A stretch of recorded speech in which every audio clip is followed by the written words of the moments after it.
This is part E of Unit 3 on the economy. This is the last part to talk about contemporary economic systems. Contemporary means what we have today, okay? Today along with us.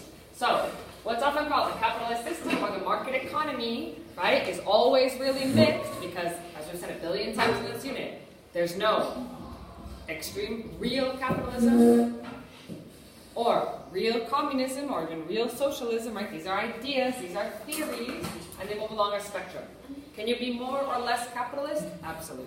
So basically, people who are pro-capitalist try to use words that have a better connotation. So we hear a lot of things like economic freedom, liberalization, okay? This means giving companies freedom to decide how much to pay their workers, if they want to merge with another company, they don't have as many laws against monopolies, for example, right? The market is less controlled. It's more laissez-faire, as we saw with Adam Smith, left to its own devices, okay?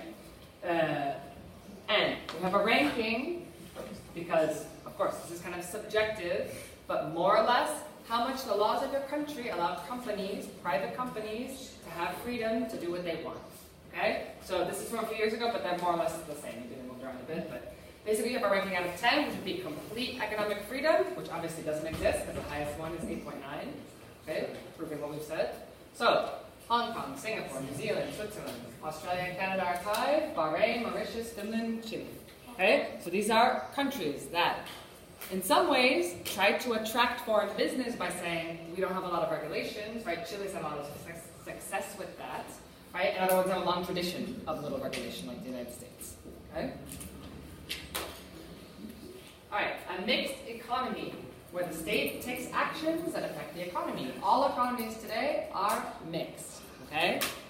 Mixed, more or less, between socialist and capitalist, right? Communism isn't even part of the picture. So socialist in terms of the government intervening in the economy. We call it economic intervention, so the government intervenes. So, where you get less capitalism, where you have more involvement by the government for things like having a social security system, right? So you pay money in and you get out when you're retired or when you need maternity leave, sick leave, you lose your job, right? You get benefits, okay? Charging taxes on imported goods from foreign countries, tariffs. What do? They protect your economy, right? This is a hot issue today because President Trump of the United States is talking about raising tariffs against Chinese goods being imported into the American market because he says that they artificially lower, right? Because they lower their currency, they charge less for their goods, and they're making unfair competition for American products. So to bring American jobs back, he says, raise the tariffs so Chinese goods will cost more and no one will buy them. Okay? What's the problem? Then you can get a trade war. And American products that we want to send to China, they're going to do the same. Okay? Negotiating between labor unions and employers.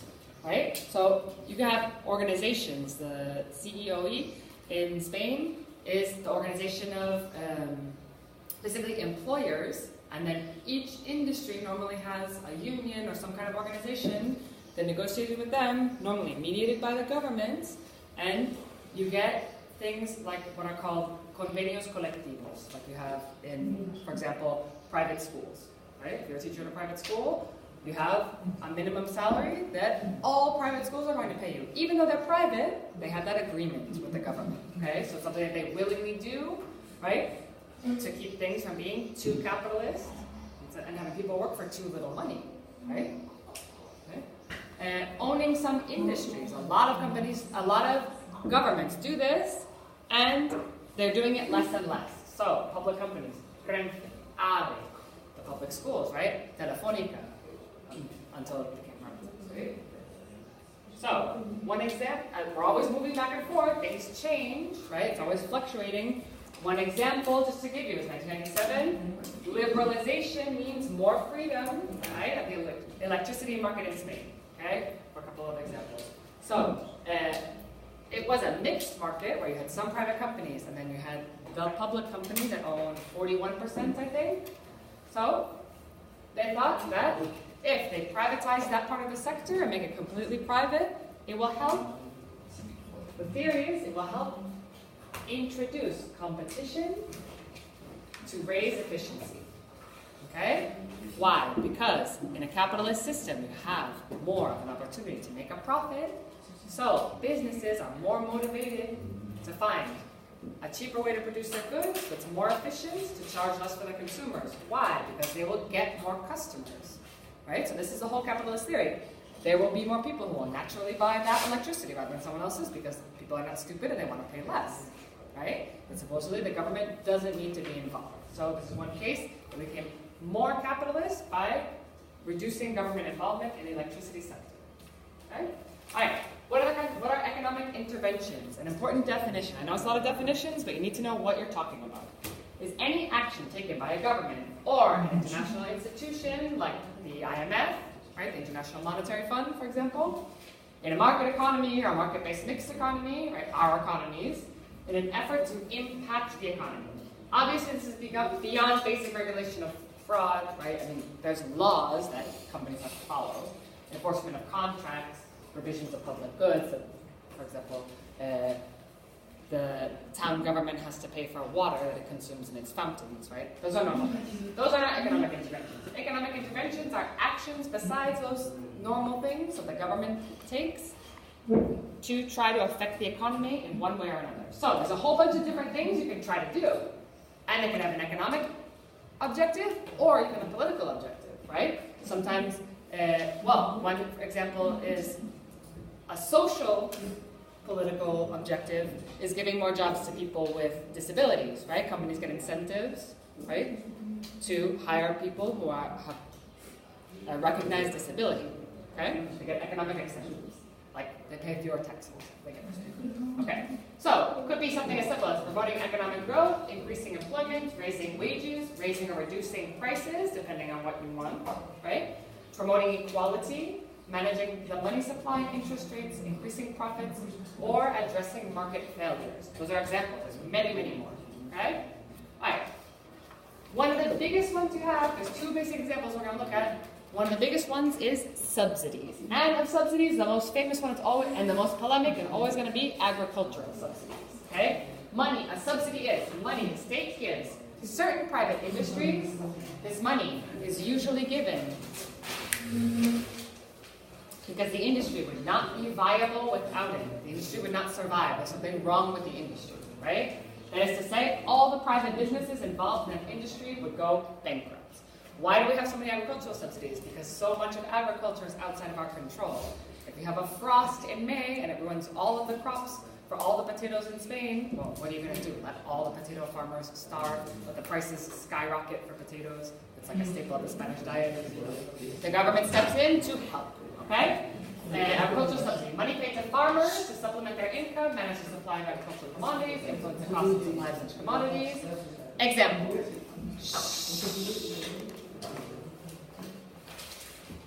If there were some strange disease, we call these up plagues, that killed all the cows, right? The government would subsidize the cow farmers, right, the dairy farmers, to allow them to sell the milk, the little bit of milk that they did have, at a normal price, instead of letting the price of it skyrocket, right? And to help them because they would be almost out of business, right? Subsidies are extremely controversial because of their complex effects and their political origins, okay? So, for example, in 2010, the EU spent €57 billion on agricultural development, of which $39 billion was spent on direct subsidies, okay? Agricultural, fisheries, subsidies form over 40% of the EU budget. So imagine how much money the EU has, millions and millions and millions of euro. 40% of that goes to subsidizing agriculture, okay? All right, another one, a stimulus package. A stimulus package is actually many things, right? Many measures taken to help an economy that's starting to go down. Why? Because a floundering economy, an economy that is weak,